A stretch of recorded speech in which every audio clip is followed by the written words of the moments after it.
അമിത്ഷാ കേരളത്തിൽ എപ്പോൾ വരുന്നുണ്ടോ ആ വരവിൽ എന്തെങ്കിലും തരത്തിലുള്ള പ്രസ്താവനയുണ്ടാകും. അതൊന്നും വെറും വാക്കല്ല. മുമ്പൊരു 3 മാസത്തിന് മുമ്പ് വന്നപ്പോൾ പറഞ്ഞു 2026 BJP കേരളം ഭരിക്കും, കോർപ്പറേഷൻ പിടിക്കണം, അതാണ് ആദ്യത്തെ. അതൊക്കെ ഇങ്ങനെ യാഥാർത്ഥ്യമായി വരികയാണ്.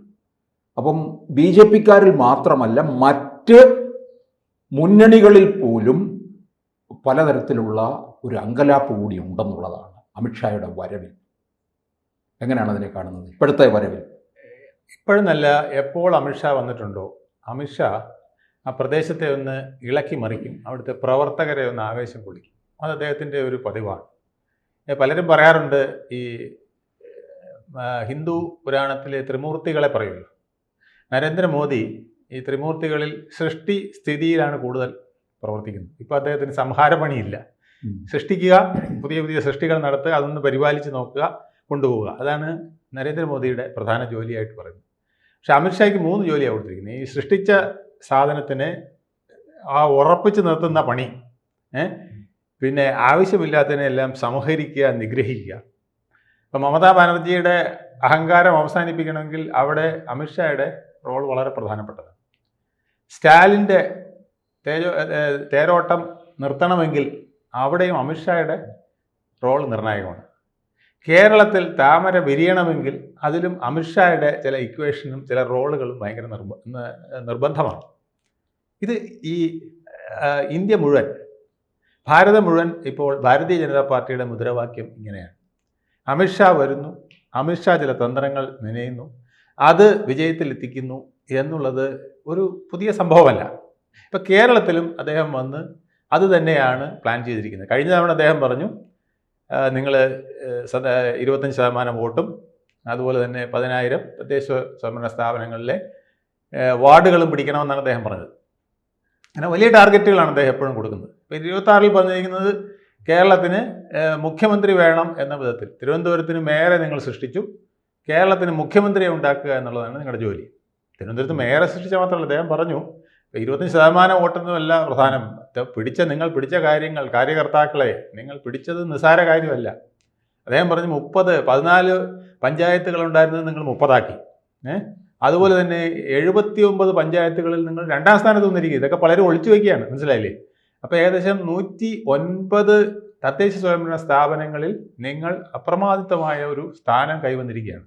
109 പഞ്ചായത്തുകളിൽ നിങ്ങൾ ഒറ്റയ്ക്ക് നിന്ന് ഫൈറ്റ് ചെയ്ത്, ഇപ്പോൾ NDA എന്ന് പറഞ്ഞ മുന്നണിയാണെങ്കിൽ നമുക്കറിയാമല്ലോ ആ മുന്നണിയിൽ ആരൊക്കെ ഉണ്ടെന്നുള്ളത്. LDF പോലെയോ UDF പോലെയോ ഒരു കോംപ്രിഹെൻസീവ് മുന്നണിയല്ല. കേരളത്തിൻ്റെ ഡെമോഗ്രാഫിയെ ഒപ്പിയെടുത്തിട്ടുള്ള ഒരു മുന്നണിയല്ല. അത് ഒപ്പിയെടുത്ത മുന്നണിയാണ് LDF-ഉം UDF-ഉം. അതേസമയം NDA എന്ന് പറഞ്ഞാൽ അങ്ങനത്തെ കേരള ഡെമോഗ്രഫിയെ പൂർണ്ണമായും ഉൾക്കൊള്ളുന്ന ഒരു മുന്നണിയല്ല. അതിങ്ങനെ ഒരു മുന്നണി വേണം കേരളത്തിൽ എന്നതിനുണ്ടാക്കിയ ഒരു മുന്നണി എന്നേ ഉള്ളൂ. അത് ശരിക്കും പറഞ്ഞാൽ BJP ആണ് അതിൻ്റെ ആദ്യത്തെ അവസാനത്തെയും പത്തിയായിട്ട് പ്രവർത്തിക്കേണ്ടതും താഴെത്തട്ടിൽ പ്രവർത്തിക്കേണ്ടതും മേൽത്തട്ടിൽ പ്രവർത്തിക്കേണ്ടതും തന്ത്രവും മന്ത്രവും മർമ്മവും ഒക്കെ നോക്കി പ്രയോഗിക്കേണ്ടതും അവർ മാത്രമാണ്. അപ്പം അതുകൊണ്ട് നിങ്ങൾ ചെയ്തിരിക്കുന്ന നിസ്സാര കാര്യമല്ല എന്ന് അമിത്ഷാ അവരോട് പറഞ്ഞിരിക്കുകയാണ്. നിങ്ങൾ 109 സ്ഥലങ്ങളിൽ നിങ്ങൾ അജയ്യ ശക്തിയായിരിക്കുന്നു, ഒന്നുകിൽ പ്രതിപക്ഷം അല്ലെങ്കിൽ ഭരണപക്ഷം. നിസ്സാരമല്ല. 2 നഗരസഭകൾ നിങ്ങളുടെ കയ്യിലായിരിക്കുന്നു, ഏതാനും നഗരസഭകൾ നിങ്ങൾ വിചാരിച്ചാൽ കിട്ടാവുന്ന വിധത്തിൽ എത്തിയിരിക്കുന്നു.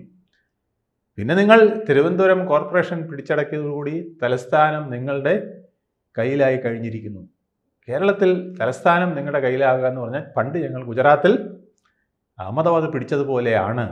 ഇനി അടുത്ത റോൾ നിങ്ങൾക്ക് താമര കൂടുതൽ വിരിയിച്ച് കേരളത്തിൽ ഒരു BJP മുഖ്യമന്ത്രിയെ സൃഷ്ടിക്കുക എന്നുള്ള ടാർഗറ്റാണ് ഇപ്പോൾ അദ്ദേഹം പറഞ്ഞിരിക്കുന്നത്. അപ്പോൾ അദ്ദേഹം എപ്പോഴും ഹൈ ടാർഗറ്റായിരുന്നു. അപ്പോൾ ഇവിടുത്തെ ആൾ പറയും, നരേന്ദ്രമോദി വന്ന് പറഞ്ഞു, അമിത്ഷാ വന്ന് പറഞ്ഞു 25% വോട്ട്, 10,000 വാർഡ്. 10,000 വാർഡ് എന്ന് പറഞ്ഞാൽ അദ്ദേഹം കൂട്ടിയിട്ടിരിക്കുന്ന ഒരു സാധനമുണ്ട്. ഇപ്പോഴും അദ്ദേഹത്തിൻ്റെ ടാർഗറ്റ് ഓടിയാൽ എത്താൻ പറ്റാത്ത ടാർഗറ്റേ അദ്ദേഹം ഇടുള്ളൂ. അല്ലാതെ എത്തുന്ന ഒരു ടാർഗറ്റിലേക്ക് അദ്ദേഹം ഒരിക്കലും ആരെയും വിട്ടുകൊടുക്കാറില്ല. ഒരു ജില്ലയും ഒരു സംസ്ഥാനവും പിന്നെ ഒരു കേന്ദ്രഭരണ പ്രദേശത്തും അദ്ദേഹം പോയി കഴിഞ്ഞാൽ അദ്ദേഹത്തിൻ്റെ ടാർഗറ്റ് എന്ന് പറഞ്ഞാൽ ഒളിമ്പിക്സ് പിടിക്കണം എന്നുള്ളതായിരിക്കും. അല്ലാതെ അവിടുത്തെ ലോക്കൽ പിന്നെ സ്പോർട്സ് ഇവൻറ്റിൽ നിങ്ങൾ പങ്കെടുത്ത് സമ്മാനം വാങ്ങിക്കണമെന്നല്ല അദ്ദേഹം പറയുക. നിങ്ങൾ ഒളിമ്പിക്സിൽ ഒന്നാമതെത്തുക എന്ന് അദ്ദേഹം പറയാറുള്ളൂ. രാഷ്ട്രീയ ഒളിമ്പിക്സിൽ ഒന്നാമതെത്തുന്ന കാര്യം അദ്ദേഹം പറയാറുള്ളൂ. ഇപ്പോൾ കേരളത്തിലും എന്ന് പറഞ്ഞിരിക്കുന്നത് തന്നെയാണ്. കേരളത്തിൽ നിങ്ങൾക്ക് അനുകൂലമായ സാഹചര്യം ഇപ്പോൾ ഉണ്ടെന്ന് അദ്ദേഹം പറഞ്ഞിരിക്കുകയാണ്. കേരളത്തിലെ ജനങ്ങൾ അത് ഈ 36 നിയമസഭാ മണ്ഡലങ്ങൾ അത് അതിപ്രധാനമായിട്ടുള്ളതാണ്. 40 മണ്ഡലങ്ങളിൽ അതിപ്രധാനമായിരിക്കും. അത് എ പ്ലസ് മണ്ഡലമായിരിക്കും. 35,000-നും 50,000-നും ഇടയ്ക്ക് വോട്ട് പിടിച്ച അത്തരം സ്ഥലങ്ങളിൽ ഇത്തവണ വളരെ വലിയ ഒരു ഫോഴ്സായിട്ട് മത്സരിക്കാൻ പോവുകയാണ്. ആ എനർജി മുഴുവൻ അവിടെ കോൺസെൻട്രേറ്റ് ചെയ്യുകയും ബാക്കി 100 മണ്ഡലങ്ങളിൽ വളരെ അപ്രതീക്ഷിതമായ ഈ 2 മുന്നണികളെ അപ്രതീക്ഷിതമാക്കുന്ന മികച്ച സ്ഥാനാർത്ഥികളെ കൊണ്ടുവരാനാണ് അദ്ദേഹം പറഞ്ഞിരിക്കുന്നത്. ഈ 40 മണ്ഡലത്തിലും നമ്മുടെ പാർട്ടിയുടെ ഏറ്റവും മികച്ച സ്ഥാനാർത്ഥികൾ വരിക, ബാക്കി 100 മണ്ഡലത്തിലും നമ്മുടെ മികച്ച സ്ഥാനാർത്ഥികൾക്കൊപ്പം ആരും പ്രതീക്ഷിക്കാത്ത, ആരും ഒരിക്കലും നിരീക്ഷിക്കാത്ത വിധത്തിലുള്ള സ്ഥാനാർത്ഥികളെ അവരെ കൊണ്ടുവന്നുകൊണ്ട് മികവ്, NDAയുടെ ഇപ്പോഴത്തെ ശക്തി എന്ന് പറയുന്നത് മികച്ച സ്ഥാനാർത്ഥികൾ എന്നുള്ളതായിരിക്കണം.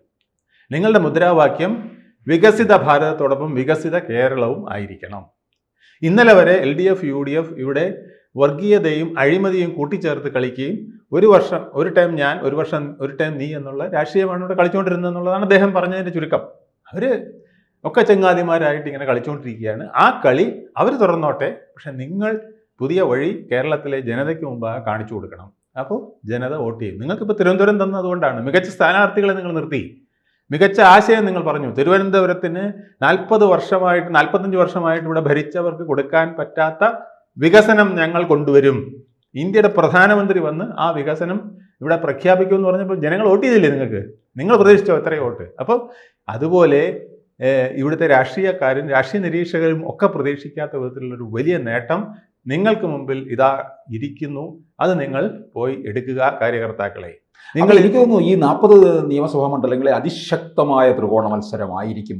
പൊടിപാർന്ന ത്രികോണ മത്സരമെന്നാണെന്ന് മാത്രമല്ല, അവിടെ ആരെങ്കിലും കടകിട വ്യത്യാസത്തിന് കളിച്ചാൽ, ഇടതായാലും വലുതായാലും വോട്ടുമറിക്കൽ പരിപാടി കണ്ടല്ലോ, അതിൽ കളിച്ചാൽ അയാൾക്ക് ഭരണം കിട്ടില്ല. ഭരണം കിട്ടില്ലെന്ന് മാത്രമല്ല, ചിലപ്പം നിയമസഭയിൽ ഒരു മൂലയിൽ ഇരിക്കേണ്ട അവസ്ഥയിലും വന്നിരിക്കും. അത്രയ്ക്ക് പ്രധാനമാണ്. കാരണം ഇവിടെ വോട്ട് മറിച്ച് കഴിഞ്ഞാൽ എന്ത് പറ്റുമെന്നറിയാമോ? വോട്ട് മറിച്ച് കഴിഞ്ഞാൽ ഇപ്പം ഇടതു മുന്നണി വോട്ട് മറിച്ചാൽ വലതു മുന്നണി ജയിക്കും, വലതു മുന്നണി വോട്ട് മറിച്ചാൽ ഇടതു മുന്നണി ജയിക്കും. ഇപ്പോൾ 10 സ്ഥലത്തോ ഈ 40 സ്ഥലങ്ങളിൽ 40-ൽ ഇപ്പോൾ താമര വിരിയണമെന്നില്ലല്ലോ, വിരിയുകയുമില്ല. പക്ഷേ അതിൽ എത്ര വിരിയുന്നു, ബാക്കിയുള്ളത് എത്ര LDF പിടിക്കുന്നു, UDF പിടിക്കുന്നു എന്നതിനെ ആശ്രയിച്ചിരിക്കും അവരുടെ ഭാവി. പക്ഷേ ഈ അതിശക്തമായ ത്രികോണ മത്സരം വരുമ്പോൾ എനിക്കൊരു സംശയം ഉണ്ടാകുന്നു. അത് CPM അതിനെ മുതലെടുക്കുന്ന തരത്തിൽ അവർക്കൊരു വിജയ സാധ്യത പോകുമോ? അതിന് ഉള്ള സാധ്യത ഒഴിവാക്കാനാണ് അയ്യപ്പനെയും മതേതരത്വം ഒക്കെ പറഞ്ഞുകൊണ്ട് CPM കോൺഗ്രസ് വരുന്നത്. അപ്പോൾ കോൺഗ്രസിനും അതേ ലക്ഷ്യങ്ങളൊക്കെ തന്നെയാണുള്ളത്. ആ ലക്ഷ്യങ്ങളിലേക്കും അവർ പോകുന്നു. ഇപ്പോൾ വർഗീയതയെ വേറൊരു വിധത്തിൽ പറഞ്ഞുകൊണ്ട് BJPയും CPM-ഉം അതേ നാണയത്തിൽ തന്നെ കളിച്ചുകൊണ്ടിരിക്കുന്നു. അപ്പം തെക്ക് ഇവരെല്ലാം ചെയ്യുന്നത്, അമിത്ഷാ പറഞ്ഞത് ശരിയാണ്, തെക്ക് ഒരു നയവും വടക്ക് വേറൊരു നയമാണ്. തെക്കൻ കേരളത്തിൽ ജമാഅത്തെ ഇസ്ലാമിയെ ശക്തമായി എതിർക്കുന്ന ഒരു പാർട്ടിയായിട്ട് വരാനായിട്ട് CPM ശ്രമിച്ചുകൊണ്ടിരിക്കുകയാണ്. വടക്ക് മൃദു സമീപനവും, ഖുറാൻ, ഞാൻ ജയിലിൽ കിടന്ന ഖുറാൻ വരെ വായിച്ച് അതിൽ വേണ്ട മാറ്റങ്ങൾ വരുത്തുമെന്ന് പറയുന്ന ഒരു ബാലിനെയും, തെക്കോട്ട് വരുമ്പോൾ എൻ്റെ കഴുത്തിൽ കൊക്കിൽ ജീവനുള്ളിടത്തോളം കാലം ഞാൻ ജമാഅത്തെ ഇസ്ലാമിയുടെ പറഞ്ഞത് തന്നെ പറയും, എതിർക്കും എന്ന് പറയുന്ന വേറൊരു ബാലിനെയും നിങ്ങൾക്ക് കാണാൻ കഴിയും. ഇത് സൂക്ഷിച്ച് നോക്കിയാലേ കാണാൻ പറ്റും. ഇതൊക്കെയാണ് അമിത്ഷാ പറഞ്ഞും പറയാതെയും പറഞ്ഞ കാര്യങ്ങൾ. അതുകൊണ്ട് വർഗീയവാദി എന്ന് വിളിക്കുന്നവൻ യഥാർത്ഥത്തിൽ നിങ്ങളെ BJP-ക്കാരെ നിങ്ങളെ വർഗീയവാദി എന്ന് വിളിക്കുന്നവനാണ് യഥാർത്ഥ വർഗീയവാദി. അവൻ്റെ മുഖം നിങ്ങൾ ജനങ്ങൾക്ക് മുമ്പിൽ പിച്ചി ചിന്തി കാണിച്ചു കൊടുക്കൂ. അപ്പം ജനങ്ങൾ നിങ്ങൾ വോട്ട് ചെയ്യും. പിന്നെ ഇന്ത്യക്ക് പുറത്ത്, കേരളത്തിന് പുറത്തേക്ക് ഒത്തിരി മലയാളികൾ ജോലി ചെയ്യേണ്ട സാഹചര്യം ഉണ്ടായത് എന്തുകൊണ്ട്? അവരവിടെ ജോലി ചെയ്താലും ഇവിടെ ജോലി ചെയ്താലും അവർക്ക് ഒരു വികസിത കേരളം കാണാൻ ആഗ്രഹമുണ്ട്. തിരുവനന്തപുരത്ത് നിങ്ങൾ താമര വിരിയിച്ചപ്പോൾ, കോർപ്പറേഷൻ പിടിച്ചപ്പോൾ ലോകമെമ്പാടുമുള്ള മലയാളികൾ ആനന്ദിച്ചതായി ഞാൻ അറിയുന്നു. ആ ആനന്ദം നിങ്ങൾ 2026-ൽ അവർക്ക് കൊടുത്ത് പ്രത്യാശ വർദ്ധിപ്പിക്കണം. ഇവിടെ അഴിമതിയും വർഗീയതയും കൂട്ടിക്കലർത്തിയുള്ള ഇടത് വലത് രാഷ്ട്രീയത്തിന് എതിരായി നിങ്ങൾ ജനങ്ങളെ വോട്ട് ചെയ്യാൻ പ്രേരിപ്പിച്ചുകൊണ്ട് ഒരു പുതിയ കേരളം നിങ്ങൾ സൃഷ്ടിക്കണം. ഇന്ന് വരെ പറ്റിയ അബദ്ധങ്ങൾ തിരുത്തുന്ന ഒരു കേരളം സൃഷ്ടിക്കാൻ BJP-ക്ക് നിർബന്ധ ബുദ്ധിയുണ്ട്, ആഗ്രഹമുണ്ട്. കാര്യകർത്താക്കൾ അതിനുവേണ്ടി പ്രവർത്തിക്കണം. ഒപ്പം ഒരു കാര്യം കൂടെ പറഞ്ഞു, ഇവിടെ കുറേ സ്ഥാനാർത്ഥികളെ നമ്മൾ ഇറക്കും. ആ സ്ഥാനാർത്ഥികൾ പ്രഖ്യാപിക്കുന്നത് രാജീവ് ചന്ദ്രശേഖർ ആയിരിക്കും. ഒരു ഗ്രൂപ്പിസവും കളിക്കാതെ കേന്ദ്രത്തിൻ്റെ നിർദ്ദേശമനുസരിച്ച് പ്രവർത്തിക്കുന്ന രാജീവ് ചന്ദ്രശേഖർക്കൊപ്പം ഈ പാർട്ടിയിലെ ഓരോ നേതാവും അണികളും പ്രവർത്തകരും നിന്നോണം. ലക്ഷ്യം 2026 ഏറ്റവും കൂടുതൽ താമര വിരിയിക്കുക എന്നത് മാത്രമായിരിക്കും. അതിനായി നിൽക്കാത്തവരെ എന്ന് പറഞ്ഞ് അദ്ദേഹം നിർത്തിയിട്ടുണ്ട്.